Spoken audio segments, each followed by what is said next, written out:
What's up guys? Welcome to my video channel. Today is mag-share na ako ng aking Wi-Fi router na binili sa online shop. So, bakit ako bumili ng ganitong router is para makontrol ko yung mabigyan ko ng speed limit yung mga tao sa bahay. So, naghahanap kasi ako ng budget meal na router na meron siyang bandwidth management and ito yung nakita ko. So, ang brand niya is Mercosys and then ang model na is MW301R. So, bakit ako bumili ng ganito is napansin ko kasi doon sa Wi-Fi binamansin ko is meron siyang anti-lag, may speed limit na rin, pero bakit nakakaranas ng lag during naglalaro yung mga aking customer sa online games nila. So, na-find out ko na kaya pala nagkakaroon ng lag kahit merong speed limit or may anti-lag yung binumasi ko is dahil yung mga tao sa bahay is nakakonect sa main router na walang bandwidth control. Kung saan yung mga tao dun sa bahay namin is meron nag-YouTube, may nagda-download. So dahil wala siyang speed limit is nasusulo nila yung internet connection and then nagkakaroon ng kumbaga nahatak yung speed limit ay yung internet connection doon internet connection, kumbaga mas nabibigyan ng internet connection yung nasa loob ng bahay. So napag-isip ko na why not lagyan ko ng speed limit yung mga tao na sa bahay. Kahit mag-download sila, hindi nila kakainin o hindi lang susuluhin yung internet connection. So sa paghanap ko ng router, ito yung nakita ko na budget meal. So magkano siya is nasa 500 to 600 plus. So na-find out ko rin na meron siyang bandwidth management. So ito yung nabasa ko, meron siyang guest network, speed hindi. So marami siyang use na. So ngayon ang gagawin ko ngayon is mag-unbox ako ng Mercosys MW301R and then tuturo ko kung paano siya iba-bandwidth, paano gagamitin yung bandwidth control o bandwidth management itong router. So importante talaga na merong bandwidth management o bandwidth control sa ating bahay para maiwasan yun yung bindumasin natin is hindi maiwasan na magkakaroon ng lag. So buksan natin. So paano ito buksan? So, meron sa cellophane, tanggalin natin.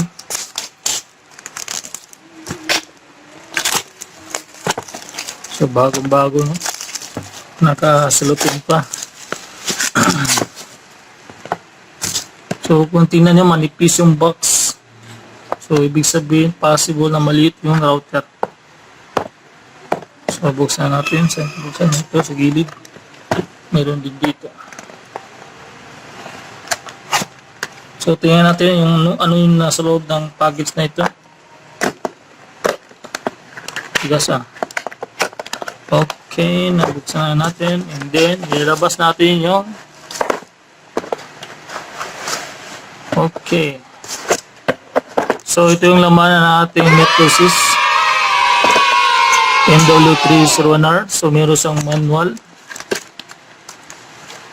So, English version. And then, nandito yung ating router. So, maliit nga talaga siya. So, dalawang antena. Kalagay dito is 5 dBi antennas. So, maganda nito gamitin sa bahay lang. And then, meron siyang 4 na LED na label. So, computer, internet, wifi, and then, hindi ko lang ito. So, sa likod niya is merong 3 port. So, isa na dito yung 1 and dalawa lang yung LAN. LAN 1, LAN 2. So, ito yung saksakan ng power cord. So, ang cute niya, no? Andit. So, nice. So, adapter o power supply niya. Then, meron siyang free na LAN cable. So, ito lang yung kasama ng package ng Mercosys NW301. So, isaksak ko nito sa ating switch and then tingnan natin yung bandwidth management paano siya gagawin. So, nang gusto ko lang ko dito is meron siyang guest network. So, mamaya tingnan natin ito. So, saksak ko na ang ating Mercosys NW 301R. Okay. Okay guys, nasaksak ko na ang ating Mercosys NW301R. So, ito yung ating sinaksak sa aking switch. So, yung LAN cable na ginamit ko is sarili kong gawa. Cat 6 na blue. And then, so, gawin natin sunod is papasukan natin yung admin ito. Okay guys, nandito ko ngayon sa aking laptop. So dito natin set up sa ating Mercosys NW301R. So muna ang gagawin natin is hanapin natin yung wifi ng ating router.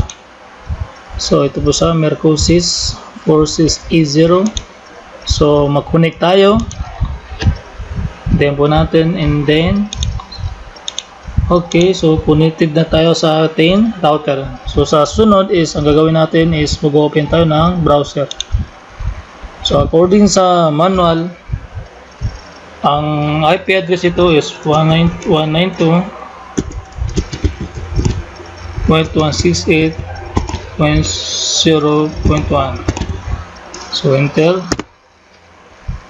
So, pagpasok nating Mercosys router is ang unang lalabas is magre-record siya na maglalagay ito ng ating password. So, maglalagay ako ng aking sariling password. Okay. And then next. So, sa connection type, meron tayong 5. So, static IP, dynamic IP, PPOE, L2TP, PPTP.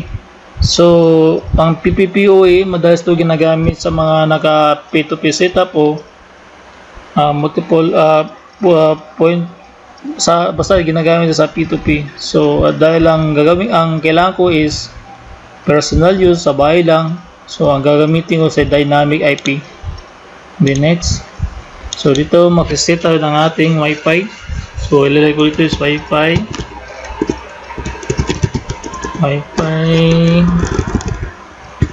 hotspot. Siyempre, no? So, kailangan may password na rin kasi baka kasi yung sino lang makakapasok sa ating Wi-Fi. So, lagyan natin ng password. Okay. So, next. And then, click itong kulay green is finish. So maglo-loading siya, magre-refresh ang ating o magre-restart ang ating Mercosys router. So hintayin po natin. So i-check natin kung napalitan na ba yung Wi-Fi name. Kung yun, ito yung ginawa natin, Wi-Fi hotspot. So nag-restart pa lang siya. So try natin, baka makakonect na tayo. Ito yung ginawa nating Wi-Fi hotspot kanina. So connect. Then yung password na ginawa natin. Okay. Okay guys, nakapasok na tayo sa portal ng ating Mercosys o Graphic User Interface or GUI. So dahil lang nakakorek dito is ang ating computer, laptop. So nandito na, ito lang una natin makikita. So pagpasok natin, ang una natin makita is device management, network, wireless, and then dito sa taas mayroong basic, advanced, and logout. So dito is may tatlong language. So English version tayo. So ang tanong dito is paano ba mag-bandwidth management? So ito po. So makita nyo dito puro may arrow. I-click po na lang natin is an upstream is upload and downstream is download. So makita nyo dito is 0. Ibig sabihin nakaset siya sa kumbaga default. Kung ano yung speed ng ISP natin is yun po yung ibibigay ng router sa mga user. So ngayon is try natin speed test kung ilan yung speed ng ating internet connection.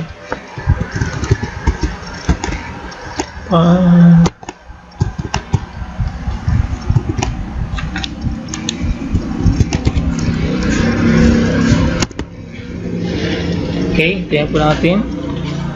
So meron akong internet connection na PLDT fiber 30 Mbps. So dapat ang internet speed ko is tama. So 35 Mbps. Surface natin. Okay. So makita mo ito Mbps, no? Mbps. So ngayon, okay. So ngayon bumalik tayo dito is ang tanong is paano po mag-bandwidth control. So kung makikita mo dito is nakalagay dito is KB/S, big letter yung KB, hindi siya big letter yung KB/S, ibig sabihin is kilobytes per second siya. Magkaiba doon sa KB PS yung small letter yung B, ibig sabihin na bits. So kanina di ba sabi is 1 Mbps dito, 1 Mbps. Kung makikita mo small letter yung B, ibig sabihin niyan is bits. So 1 Mbps is equivalent niya sa 1024 kilobits per second. So dito is magkaiba. Makikita mo is big letter yung KB kaysa dun sa yung size small letter yung B. So dito yung pinamaglagay dito 1024 KB per seconds kasi magkaiba sila. So mag-assume na lang tayo kasi hindi ko alam kung magkano yung equivalent ng 1 Mbps megabits per second sa kilobytes per second. So mag-assume na lang tayo ng value. So ang target ko dito is kada user sa bahay is meron siyang 2 Mbps. So i-assume ko na lang na ang 2 Mbps ko is 250. So kayo na bahala mag-estimate. 250. Okay. So tingnan natin, so mag-speed test tayo kung tama yung nilagay natin ito, kung aabot siya ng 2 Mbps megabits per seconds. So refresh. So titingnan din natin kung gumagana yung speed limit natin na ginawa natin kanina.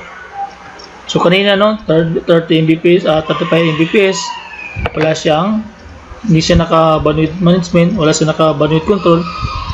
So yun ang resulta. Ngayon nakaset tayo ng 250 kilobytes per seconds. So ang target ko is kung 2 Mbps ba siya o hindi.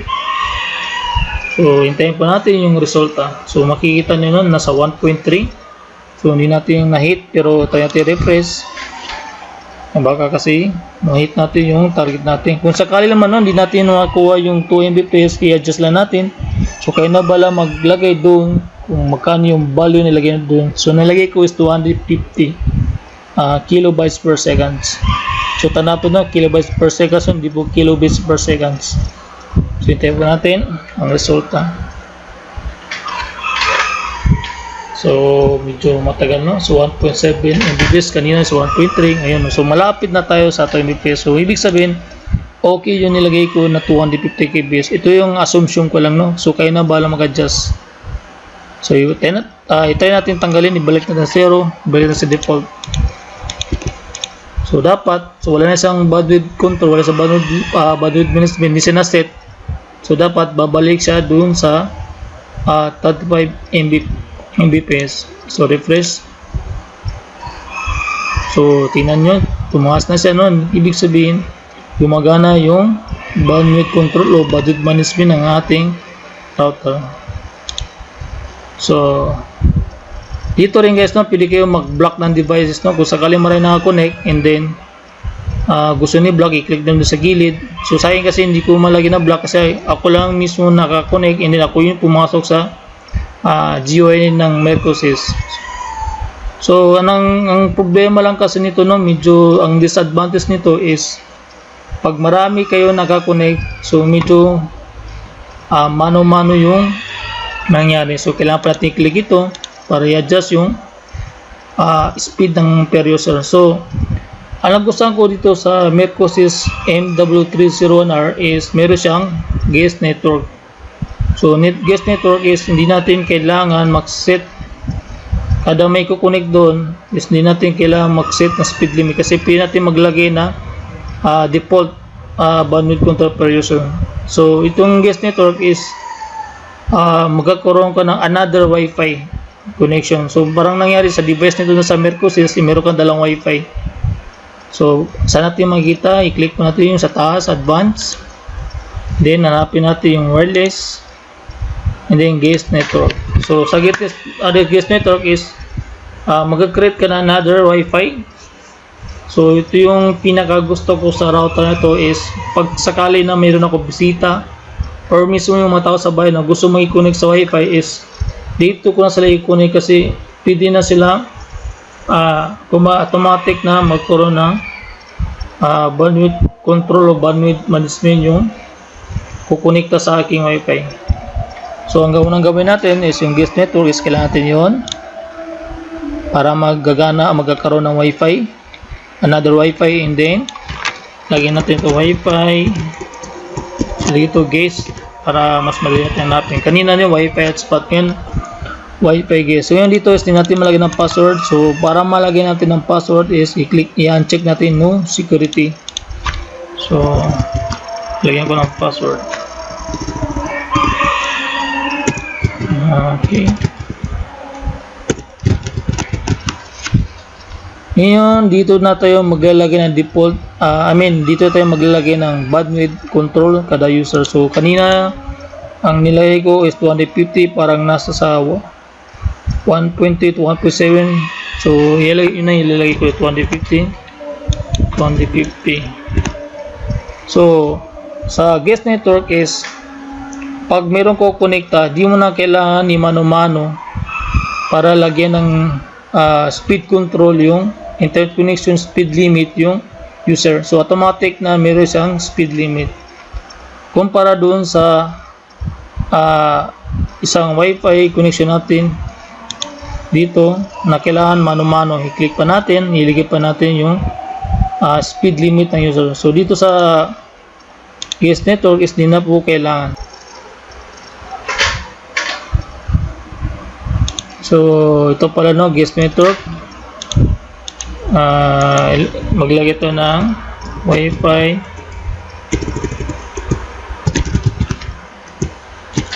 guest, and then i-uncheck natin yung security para maglagay ng password, and then bandwidth control 250. Kaya nasabi ko parang i-assumption natin ito Mbps. So kada may kukunik na user dito is automatic na siya naka speed limit. So i-save natin. Then hintayin po natin kung nagawa yung wifi guest na gusto natin. So check natin sa ating wifi. So guys, nakita ko yung wifi guest natin, no. So ang palang dito is pag dito tayo kukunik is hindi natin mabubuksan yung GUI ng ating Mercosys. So kung gusto natin papasok sa admin ng GUI ng Mercosys ng ating router is kailangan dito tayo mag-connect sa wifi spot natin ginawa. Ito yung main wifi. Ito yung pangalawang wifi para sa guest. So ngayon try natin mag-connect sa wifi guest kung gumagana yung speed limit na giset natin. So lahat ng mga nandito sa bahay or mga bisita ko kung sakali mag-connect sila is dito ko na ilalagay. Kasi automatic na meron siyang speed limit. So subukan natin kung gumagana yung speed limit. Connect. Then password. Okay. Hintayin po natin. So ngayon is try natin speed test. So hintayin natin kung gumagana yung ating speed limit sa wifi guest na ginawa natin. Sana mag-success. So ito yung dahilan bakit gusto ko itong router kasi meron siyang guest network, and then ang kagandahan nito is hindi natin kailangan magmano-mano para maglagay ng speed limit sa mga taong gusto mag-connect sa ating wifi. So importante na magkaroon tayo ng speed limit o bandwidth control o bandwidth management sa ating bahay para maiwasan yung lag sa ating piso wifi. So refresh natin ulit. So 50 kbps. So ang target natin is 2 Mbps. So, kaya natin, kumahit natin. So, kung makikita nyo, hindi ganun accurate yung speed limit natin kasi or baka accurate din pero depende sa connection natin. Kasi marami na connect din sa aking piso wifi. So guys, hintay po natin. So sakali nun, hindi kayo satisfied dun sa speed limit na nilagay natin, is pwede nyo palitan from 250 kilobytes per second. Is depende, kayo na bahala kung ano yung nilagay nyo. So meron po 800 kbps. So tingnan natin kung meron po internet sa guys. So YouTube natin, YouTube, kung gumagana yung speed map natin. So naglo-loading siya.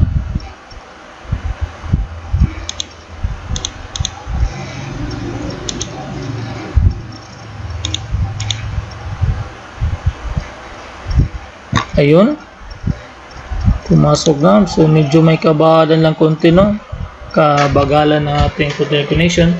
So kaya mag-alala lang, pwede natin palitan doon sa ating setup.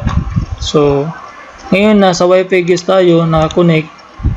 So tingnan natin kung makakapasok tayo sa admin GUI ng ating MyProcess MW301R.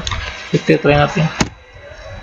So guys, hindi siya gumagana. So kung gusto niyo bumalik sa o kaya papasok ulit sa admin ng MyProcess router natin, is kailangan natin na mag-connect sa Wi-Fi hotspot. So kukunik ako. Ayun guys, pumasok na ako. So yung balikan natin yung guest network, wireless guest network.